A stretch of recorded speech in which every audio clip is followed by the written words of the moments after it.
ابھی آپ کے قنوج کے عبد الرحمان بھائی آئے تھے، میں نے پوچھا کہ قنوج میں مسجدوں میں جمعہ میں عورتوں کا انتظام ہے کہ نہیں؟ بولے نہیں مولوی صاحب ہمارے یہاں انتظام ہے۔ الحمدللہ ہماری جماعت اہل حدیث کی اکثر مسجدوں میں عورتوں کا انتظام ہے۔ میرے بھائی آپ جمعہ کی نماز میں پہنچے، آپ نے سب سے پہلی سب میں جگہ حاصل کر کے آپ نے جمعہ کی نماز پڑھی۔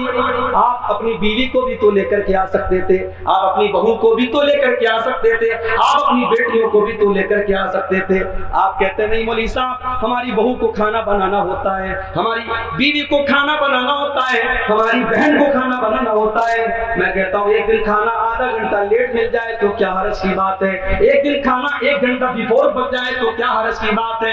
میرے بھائی وہ جمعہ کا خطبہ جو آپ سن رہے ہیں، اگر آپ کی بیوی بھی سنے گی، آپ کی بیٹی بھی سنے گی، آپ کی بہن بھی سنے گی، اللہ کی قسم سال میں 52 جمعہ کے خطبے اگر آپ کی بہن بیٹیاں سن لیں گی، اللہ کی قسم آپ کی کوئی بہن بیٹی مرتد نہیں ہوگی، کوئی بہن بیٹی مرتد نہیں ہوگی۔ یہ جو مرتد ہو رہی ہے، یہ جو دین سے دور ہو رہی ہے، یہ جو غیروں کے ساتھ بھاگ رہی ہیں، اگر آپ اس کی گہرائی میں جا کر کے اس کی تہ میں جا کر کے پتہ لگائیں گے تو پتہ یہ لگے گا ان لڑکیوں نے تو دین کے نام پہ کچھ سیکھا ہی نہیں تھا، ان کو دین کی کوئی معلومات ہی نہیں۔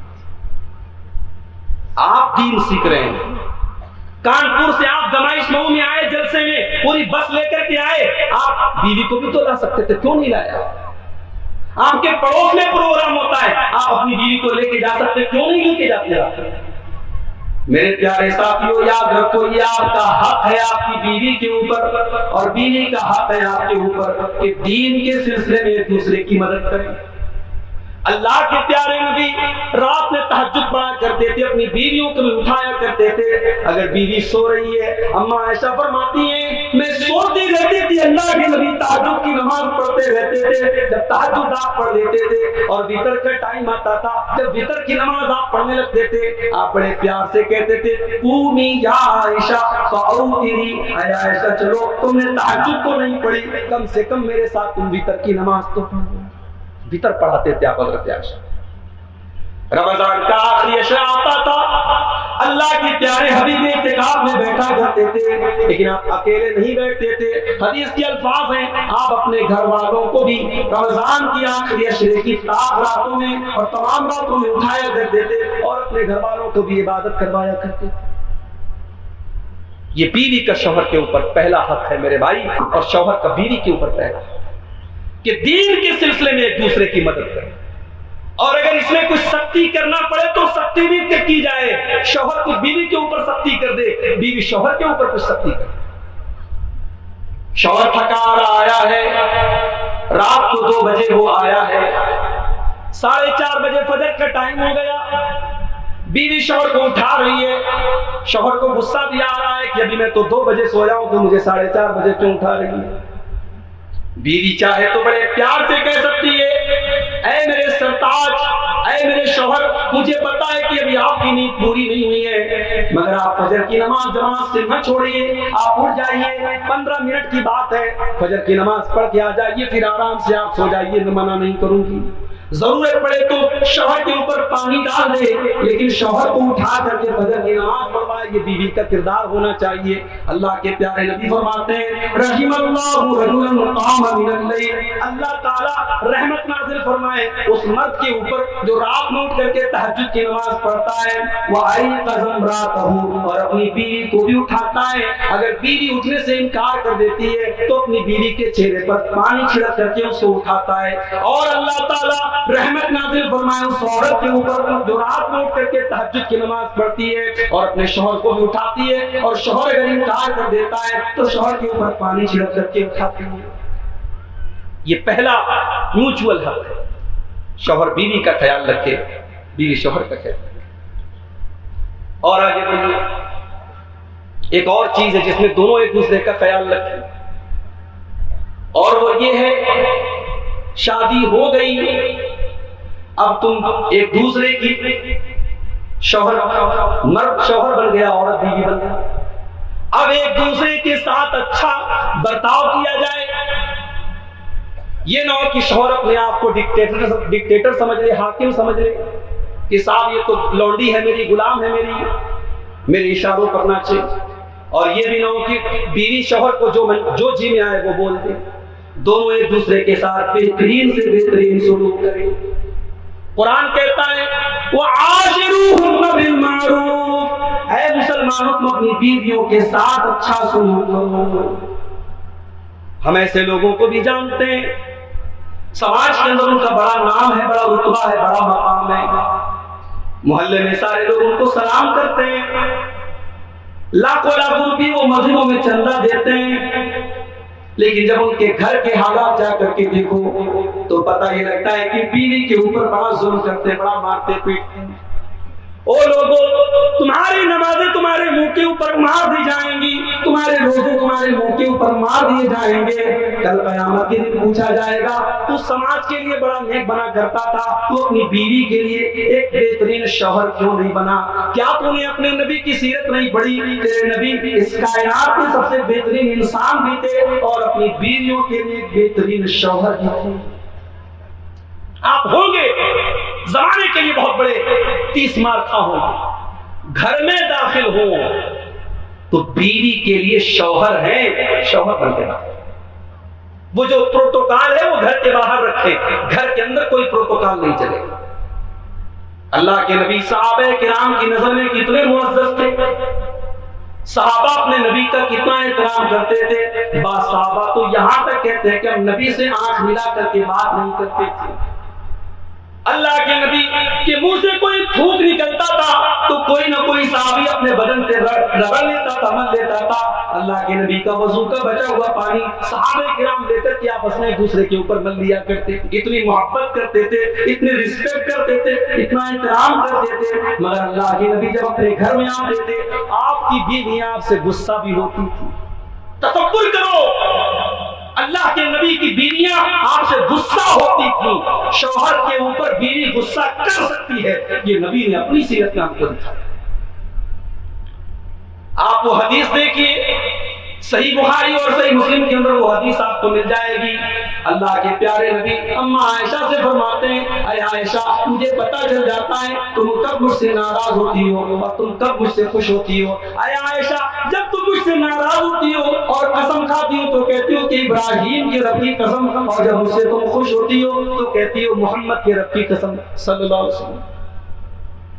اما عائشہ نے سنا، بڑے پیار سے کہا اے اللہ کے نبی میں غصے میں بھی آپ کا نام چھوڑ دیتی ہوں مگر آپ کو نہیں چھوڑتی ہوں. یہ صحیح کہا آپ نے کہ جب میں غصہ ہوتی ہوں میں آپ کا نام زبان پر لگا کر کے ابراہیم کے رب کی قسم کھاتی ہوں، مگر اے اللہ کے نبی اس غصے کے عالم میں آپ سے اپنا جو محبت ہے وہ نہیں چھوڑتی ہوں، آپ کا نام نہیں لیتی ہوں اپنا غصہ ظاہر کرنے کے لیے، مگر آپ سے کبھی ناراض نہیں ہوتی ہوں، آپ کی محبت میرے دل سے کبھی ختم نہیں ہوتی. نبی نے بیویوں کے نخرے اٹھائے. اللہ کے نبی کو تو کئی بیویاں تھیں، اور بیویاں جب ایک سے زیادہ ہوتی ہیں تو ظاہر ہے ان کے درمیان غیرت ہوتی ہے، سوتن کی غیرت ہوتی ہے. اور اللہ کے نبی کی بیویوں کے اندر بھی یہ غیرت تھی. وہ بہرحال اس امت کی سب سے بہترین مائیں تھی مگر غیرت تو تھی. اللہ کے نبی اما عائشہ کے پاس موجود ہیں. حضرت ام سلمہ کے یہاں سے حلوہ آتا ہے، ایک پلیٹ میں رکھ کر کے حلوہ آتا ہے.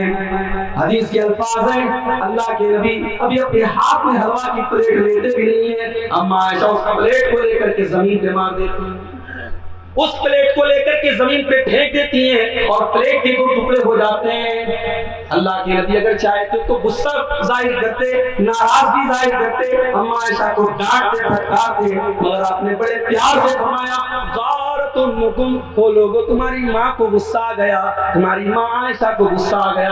اس کے بعد آپ نے حضرت عائشہ کے کچن سے دوسری پلیٹ صحیح سالم پلیٹ منگا کر کے آپ نے ام سلمہ کے گھر میں وہ پلیٹ بھجوا دی تاکہ انصاف ہو جائے. بہترین شوہر کا کردار ادا کیا ہے جناب محمد رسول اللہ صلی اللہ علیہ وسلم. میری پیاری ماں بہنوں آپ سے بھی کہتا ہوں شادی ہو گئی تو ایک بہترین بیوی کا کردار بھی آپ کو ادا کرنا ہے.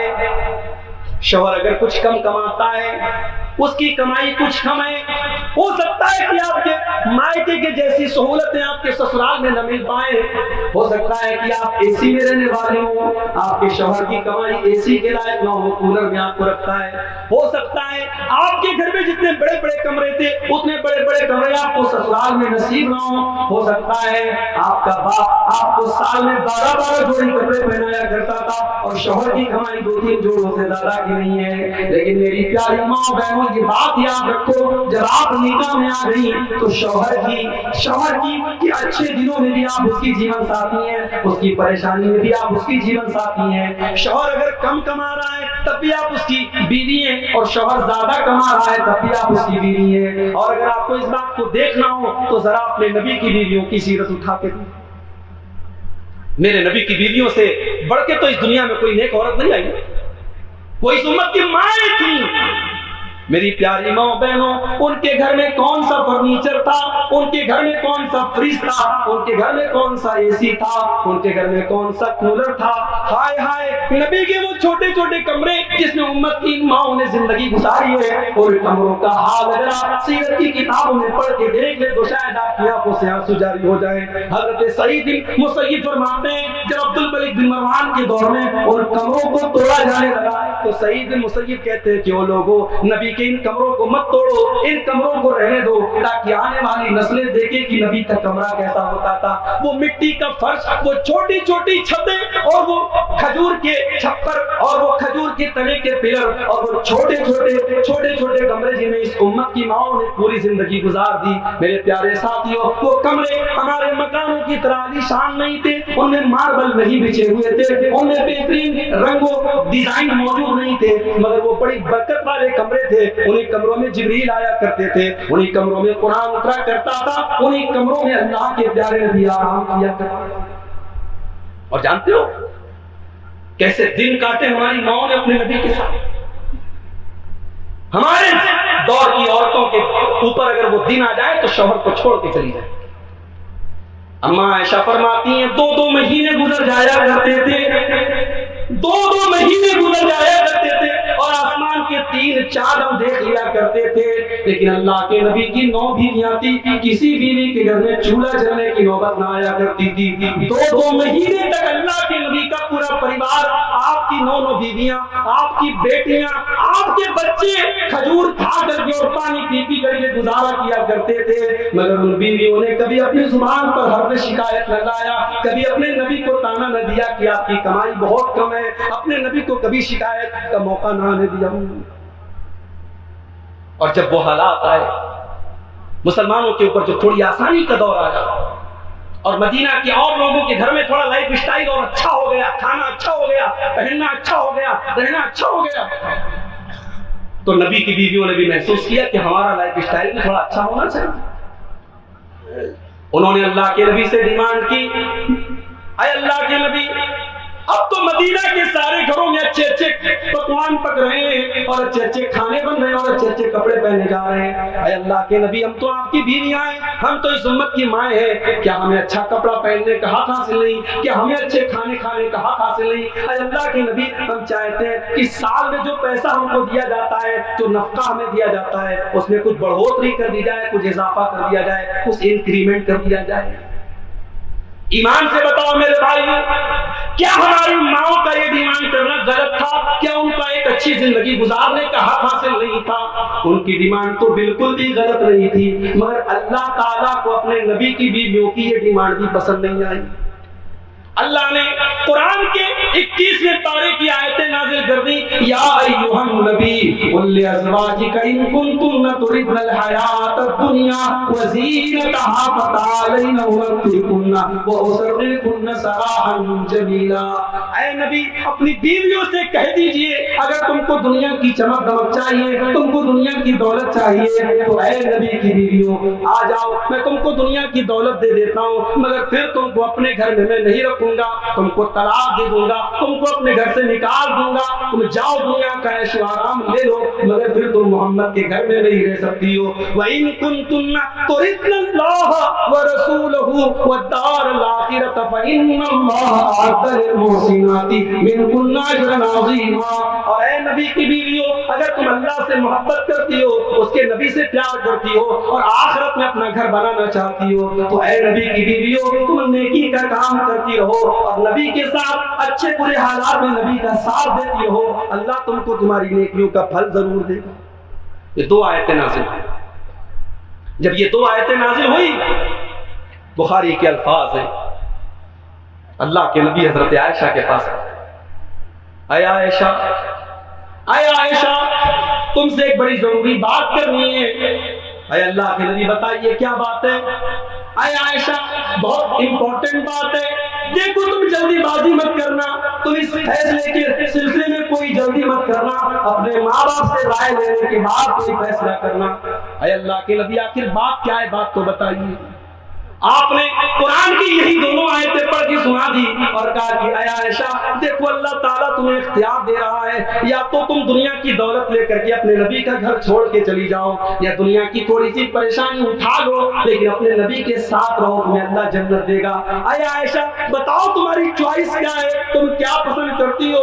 ہائے ہائے میری پیاری ماں بہنوں، کیا جواب دیا تھا میری پیاری ماں نے؟ کیا جواب دیا تھا اما عائشہ نے؟ کہا اے اللہ کے نبی افی ھذا استان ربویہ، اے اللہ کے نبی، اے اللہ کے نبی آپ کیسی باتیں کر رہے ہیں؟ کیا یہ کوئی ایسا معاملہ ہے جس میں مجھے اپنے ماں باپ سے رائے لینی پڑ جائے؟ نہیں نہیں اے اللہ کے نبی، میرا فیصلہ بالکل کلیئر ہے، میرا ڈیسیژن بالکل واضح ہے، اخترت اللہ ورسولہ والدار الآخرہ، مجھے نہیں چاہیے دنیا کا عیش و آرام، مجھے نہیں چاہیے دنیا کی دولت، مجھے نہیں چاہیے دنیا کی رنگینی۔ اے اللہ کے نبی میں اپنے نبی کے ساتھ رہنا پسند کرتی ہوں، میں اللہ کے نبی مجھے اللہ سے محبت ہے، مجھے اس کے رسول سے محبت ہے اور مجھے آخرت سے محبت ہے، میں آپ کو چھوڑ کر کے کہیں جانے والی نہیں۔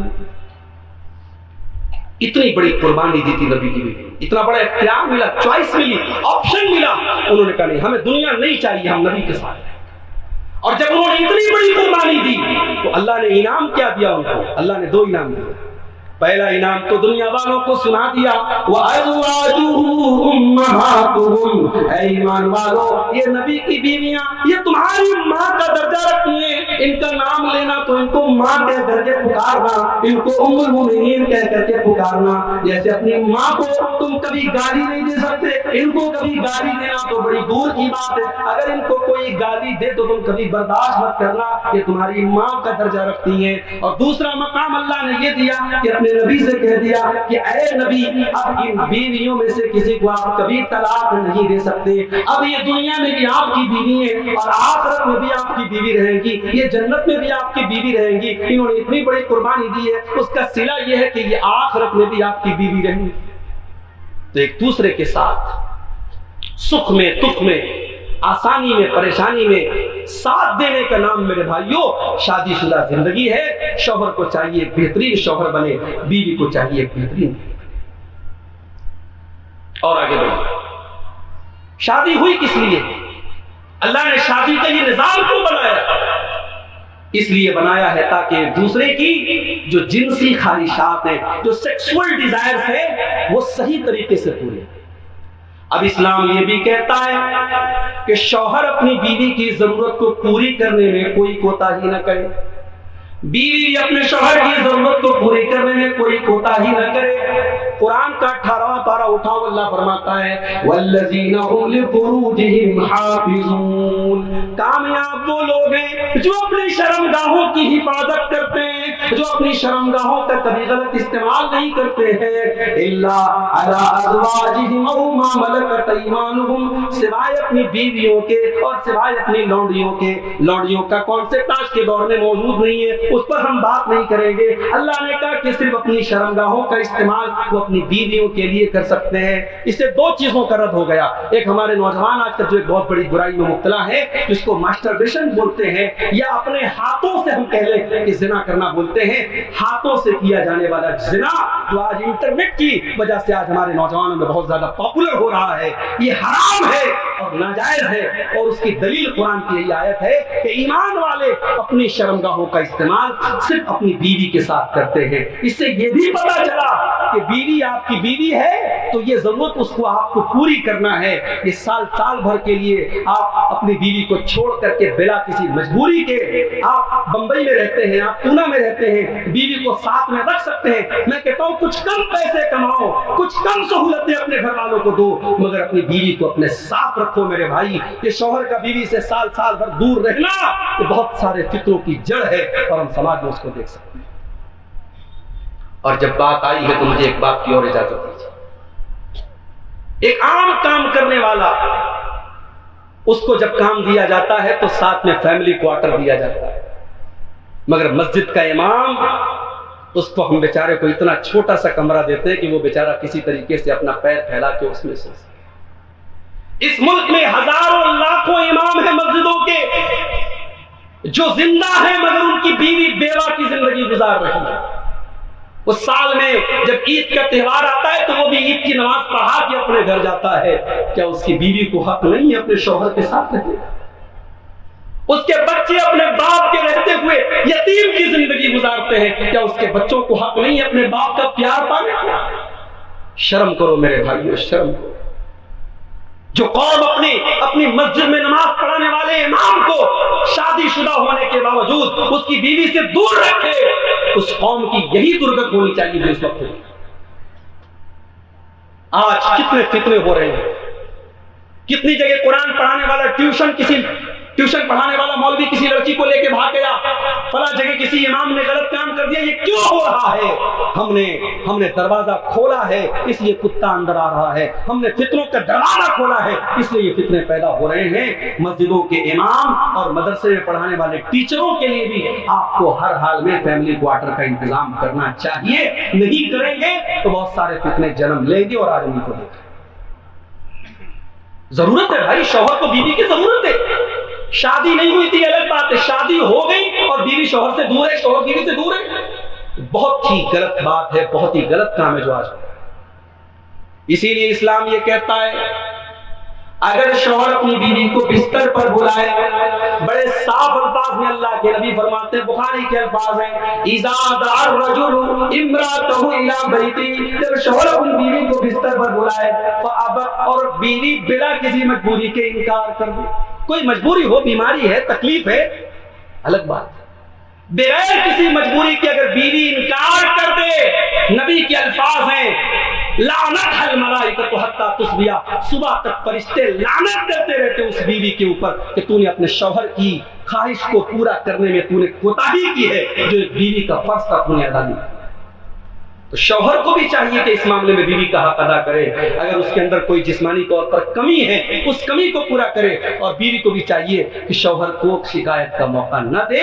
یہ دونوں کا ایک دوسرے کا حق ہے۔ یہاں تک کہ اگر بیوی پیریڈ میں ہے، اس کے ساتھ شوہر کا ریلیشن شپ بنانا جائز نہیں ہے، مگر اس حالت میں بھی اللہ کے نبی فرماتے ہیں اسمعوا کل شیء الا النکاح، جمع کرنا حرام ہے، بیوی کے ساتھ ریلیشن شپ بنانا حرام ہے، لیکن بیوی کے ساتھ اگر بیوی کے ساتھ شوہر پیار اور محبت کا اظہار کرنا چاہے، ساتھ میں لیٹ کر کے اس کے ساتھ محبت کا اظہار کرنا چاہے، تو بیوی کو انکار بالکل بھی نہیں کرنا چاہیے۔ اس کو جو ناجائز کام ہے اس کیفیت میں اس سے منع کرنا چاہیے، جو جہاں تک اسلام نے جائز قرار دیا ہے بیوی کو اس میں کوئی رکاوٹ نہیں بننی چاہیے۔ یہ بڑے صاف الفاظ میں اس لیے کہہ رہا ہوں کیونکہ اس معاملے میں ہمارے یہاں سماج میں بڑی کوتاہیاں ہوتی ہیں، بہت سارے کیسز ہمارے سامنے آتے ہیں اور بہت سارے گھر ٹوٹتے ہیں۔ میرے بھائیوں، ایک بہترین بیوی وہ ہے تو اس معاملے میں اپنے شوہر کو شکایت کا موقع نہ دے، اور ایک بہترین شوہر وہ ہے جو بیوی کو اس معاملے میں شکایت کا موقع نہ دے۔ اور ایک اور چیز ہے جو دونوں کے درمیان کامن ہے، شوہر کی بھی ذمہ داری ہے، بیوی کی بھی ذمہ داری ہے۔ بچے اگر پیدا ہو گئے تو بچوں کی صحیح تربیت کرنا یہ دونوں کی ذمہ داری ہے۔ بیوی یہ کہہ کر کے پلہ نہیں جھاڑ سکتی کہ مجھے بہت سارے کام ہیں میں نہیں دیکھ سکتی، اور شوہر یہ کہہ کر کے پلہ نہیں جھاڑ سکتا میں بہت بڑا کاروباری ہوں، مجھے بچوں کی تربیت کرنے کا ٹائم نہیں ہے۔ میرے پیارے ساتھیوں، اللہ کے پیارے نبی فرماتے کل مولود یولد علی الفطرہ، جب بچہ پیدا ہوتا ہے تو اسلام کے اوپر پیدا ہوتا ہے، اس کے ماں باپ اسے یہودی بناتے ہیں، اس کے ماں باپ اسے عیسائی بناتے ہیں، اس کے ماں باپ اسے مجوسی بناتے ہیں۔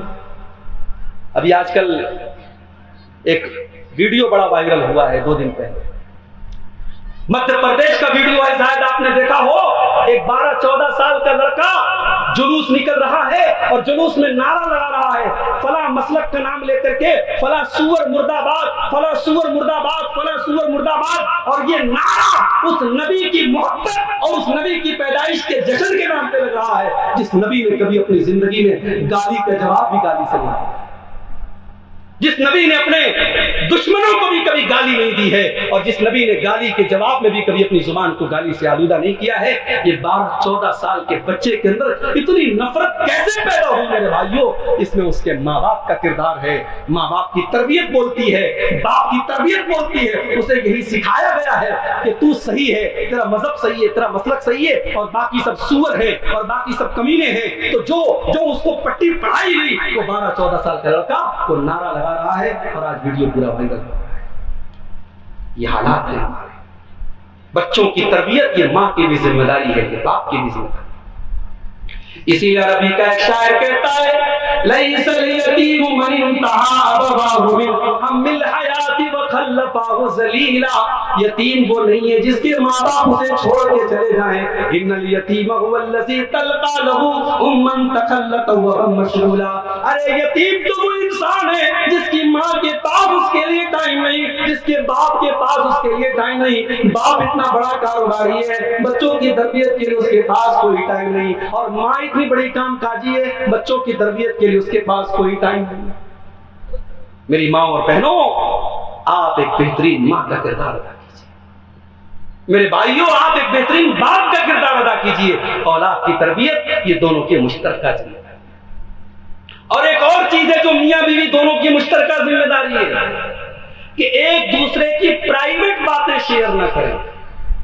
یہ بھی ہمارے یہاں ہوتا ہے، شادی کے بعد مرد اپنے دوستوں سے بتاتا ہے کہ میری بیوی کے ساتھ یہ معاملہ پیش آیا، یہ معاملہ پیش آیا، عورت اپنی سہیلیوں سے بتاتی ہے میرے ساتھ یہ معاملہ پیش آیا، میرے ساتھ یہ بہت بڑا گناہ ہے میرے پیارے ساتھیوں۔ اللہ کے پیارے نبی فرماتے ہیں، صحیح مسلم کی روایت ہے کہ اللہ تعالیٰ کے یہاں سب سے برا انسان وہ ہوگا جو اپنی بیوی کے ساتھ سوتا ہے، بیوی اس کے ساتھ سوتی ہے، ثم ینشر سرہا، پھر دونوں ایک دوسرے کے راز کو بانٹتے ہیں، لوگوں کو بتاتے ہیں۔ اللہ کے نبی کے سامنے ایک مرتبہ یہ بات آئی کہ صحابہ ایک دوسرے کو اس طریقے کی باتیں بتاتے ہیں، آپ نے صحابہ سے فرمایا خبردار خبردار لا تفعلوا، آئندہ ایسا کام مت کرنا، انما ذالک مثل شیطان، اے میرے صحابہ یہ تو شیطان کا کام ہے، جو کسی شیطان عورت کے ساتھ راستے میں غلط کام کرتا ہے اور لوگ اس کو دیکھتے رہتے ہیں، یہ شیطانوں کا کام ہے، یہ انسانوں کا کام نہیں۔ یہ جو گندی گندی موویز آ رہی ہیں اور اس عمل کو ویڈیو کی شکل میں دکھایا جا رہا ہے، اللہ کے نبی کی یہ حدیث بتا رہی ہے کہ شیطان کا کام ہو سکتا ہے، ایک باعفت اور باغیرت مرد کا کام نہیں ہو سکتا ہے کہ وہ اپنی بیوی کے ساتھ اس عمل کو وہ دنیا کے سامنے ظاہر کرے، اسے بتائے کہ اس کا ویڈیو شیئر کرے، یہ کسی باغیرت مرد کا کام نہیں ہو سکتا ہے۔ اب ہم آتے ہیں بیوی کا حق شوہر کے اوپر کیا ہے اور شوہر کا حق بیوی کے اوپر کیا ہے۔ پہلے ہم شوہر کا حق بیان کر دیں، میری مائیں بہنیں تھوڑا کان کھڑا کر لیں، ان کے مطلب کی بات بتا رہا ہوں۔ شوہر کا حق کیا ہے آپ کو؟ شوہر کا پہلا حق یہ ہے، بڑے غور سے سننا میری پیاری ماں بہنوں، شوہر کا پہلا حق یہ ہے کہ آپ اس کی اطاعت کریں، کیونکہ اللہ تعالیٰ نے گھر کا ذمہ دار مرد کو بنایا ہے۔ الرجال قوامون علی النساء، مرد عورتوں کے اوپر ذمہ دار ہے، بما فضل اللہ بعضهم علی بعض وبما انفقوا من اموالهم، اس لیے کہ مرد زیادہ طاقتور ہے اور مرد کو اللہ تعالیٰ نے کمانے کی اور خرچ کرنے کی ذمہ داری دی ہے، عورت کو کمانا نہیں ہے، ضرورت پڑے مشکل حالات میں عورت کوئی جاب وغیرہ کر لے الگ بات ہے، عورت کا کام کمانا نہیں ہے میرے، عورت کا کام جاب کرنا نہیں ہے، عورت کا کام گھر گرہستی سنبھالنا ہے، کما کے لانا یہ مرد کا کام ہے۔ اور مرد کو اللہ تعالیٰ نے فطری طور پر عورت سے زیادہ طاقتور بنایا ہے، اس لیے گھر کا ذمہ دار مرد ہے۔ اب جب ذمہ دار مرد ہے تو وہ اسکول کبھی چل ہی نہیں سکتا ہے جہاں کا ٹیچر اپنے پرنسپل کی بات نہ مانے، وہ اسٹیٹ کبھی چل ہی نہیں سکتا ہے جہاں کے منتری چیف منسٹر کی بات نہ مانے، وہ دیش کبھی چل ہی نہیں سکتا ہے جہاں کی کیبنٹ پرائم منسٹر کی بات نہ مانے۔ گھر کا پرائم منسٹر اور گھر کی کیبنٹ کا چیف آپ کا شوہر ہے، شوہر کی اطاعت کرنا آپ کی ذمہ داری۔ اور بڑے واضح لفظوں میں کہہ رہا ہوں میری ماں اور بہنوں، ہر جلسے میں تقریر سننے چلی جاؤ، ہر جمعہ کے خطبے میں شامل ہو جاؤ، رات بھر نماز پڑھو، اگر شوہر کی نافرمان ہو اور شوہر کی اطاعت نہیں کرتی ہو تو جنت کی امید رکھنا چھوڑ دو میری ماں۔ اللہ کے نبی فرماتے ہیں میں نے جہنم میں مردوں سے زیادہ عورتوں کو دیکھا ہے۔ ایک عورت کھڑی ہو گئی، اے اللہ کے نبی ایسا کیوں ہے؟ آپ نے جنت میں اور جہنم میں مردوں سے زیادہ عورتوں کو کیوں دیکھا ہے؟ آپ نے فرمایا تکثرن اللعن وتکثرن العشیر، تم بہت زیادہ لعن طعن کرتی ہو، تمہاری زبان پر کنٹرول تمہیں بہت کم ہے، وتکثرن العشیر، اور تم اپنے شوہروں کی ناشکری کرتی ہو اور اپنے شوہروں کی نافرمانی کرتی ہو۔ شوہر کی اطاعت کرو، شوہر کی بات مانو۔ عورت کے لیے جنگ کے میدان میں جا کر کے جان دینے کا حکم نہیں ہے، اسے جہاد کا حکم نہیں دیا گیا۔ اس کے لیے جنت میں جانے کے لیے صرف 4 کام کر لے عورت جنتی ہے۔ اللہ کے نبی فرماتے ہیں اذا صلت المرأة خمسها وصامت شهرها واطاعت زوجها واحسنت فرجها دخلت من ابواب الجنة شهر، عورت اگر 5 ٹائم کی نماز کی پابند ہے، رمضان کا روزہ پابندی سے رکھتی ہے، شوہر کی اطاعت کرتی ہے اور اپنی شرمگاہ کی حفاظت کرتی ہے، ایسی عورت جنت کے جس گیٹ